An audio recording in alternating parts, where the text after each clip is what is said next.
What's going on, guys? Welcome back to Talking About Baseball. As you can see, today we'll be doing the first video of franchise, and today our team will be the Milwaukee Brewers. These are the settings we're going to be using for the entire series. As you can see, we are going to be playing more games than usual, but just on higher things. So anyway, there's a quick look at the roster, and the first thing we're going to do is go extend couple of players. Really, we're only going to extend one guy, and that's going to be Willy Adames. He's going to be a free agent this offseason, and I feel like we should be pretty comfortable paying him money. He's one of the best players on the team, so we're going to give him a 4-year, $33 million contract, which he does not take. So we're going to give him 4 years, $34.5 million, and he will officially take that. Now, we need a little bit of bullpen depth, so we're going to go sign Brad Boxberger. He doesn't take the original offer, but he does take that one.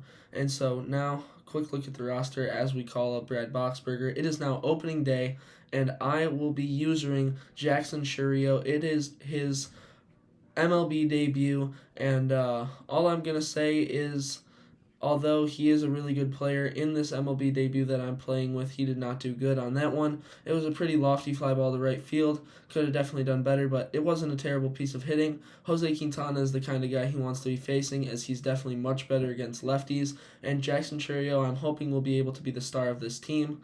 Sorry, I know this video is coming out a little bit later than it was supposed to be, but this video should be coming out on Saturday, and then I should have another one coming out the day after this as Jackson Chourio hits another ball hard, this one to Francisco Lindor, and he's up yet again here, and that one moved my PCI up to high.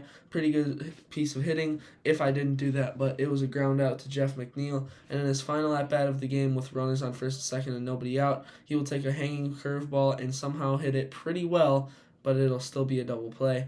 And the Brewers will end up losing opening day by a pretty hefty amount, and it really was never close. But today it is the next day, and Trevor Megill is trying to close this game out, or at least keep it tied. Francisco Alvarez is up at the plate, bases loaded, only one out, and Trevor Megill is trying to get him out. Strike one is literally right down the middle, not sure why he didn't swing at that one. Pretty bad pitch from Megill. That one will be outside of the zone to make it a 1-1 count.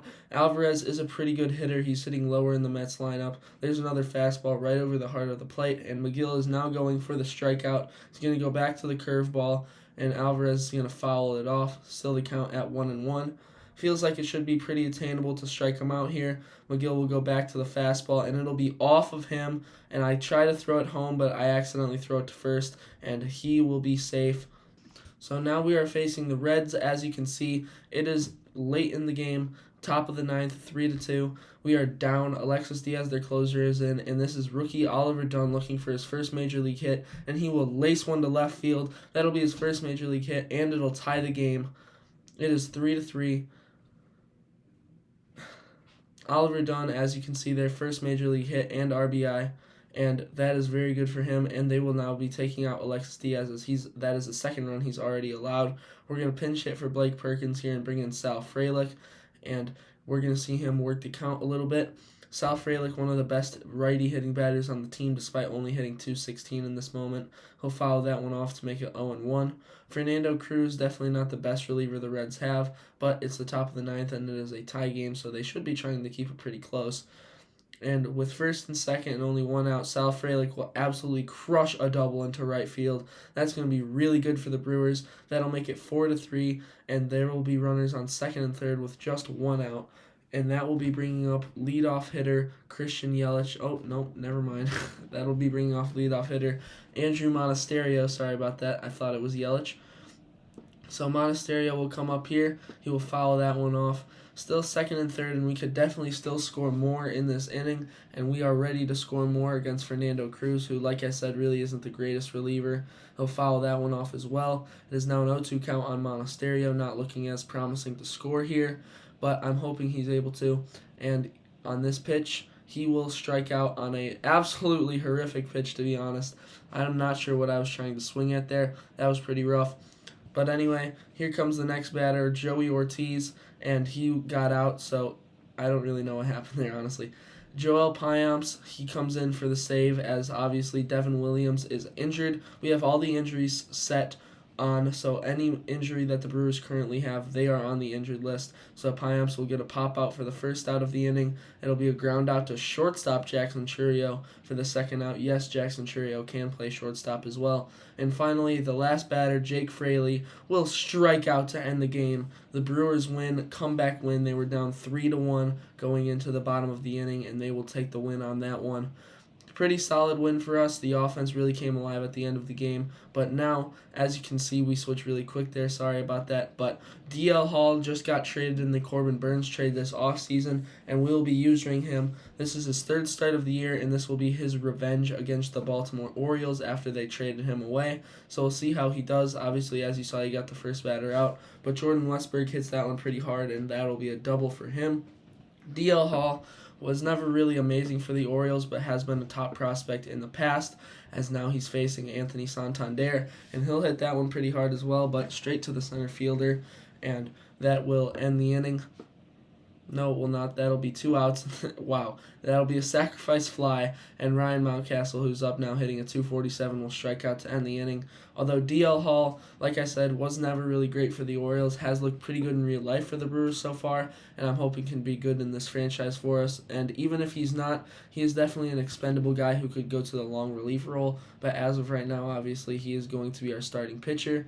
The Brewers definitely got us some runs in the top of the first inning and the second inning, so it is 3-1 Brewers, and despite the fact that we did allow a run in the top of the first, that'll be a scoreless inning for DL Hall. We're now facing Jackson Holliday, who will crush that one into right field, but our right fielder will make a beautiful play up against the wall, and now it's Cedric Mullins back up with 1 out, and he will strike out. DL Hall looking pretty solid so far with only 1 run allowed, but here comes the heart of the Orioles order. Jordan Westberg, who had a double in the first, will ground out to the end of the inning. That'll be a 1-2-3 inning for DL Hall, but all I'm going to say is it only goes downhill from here.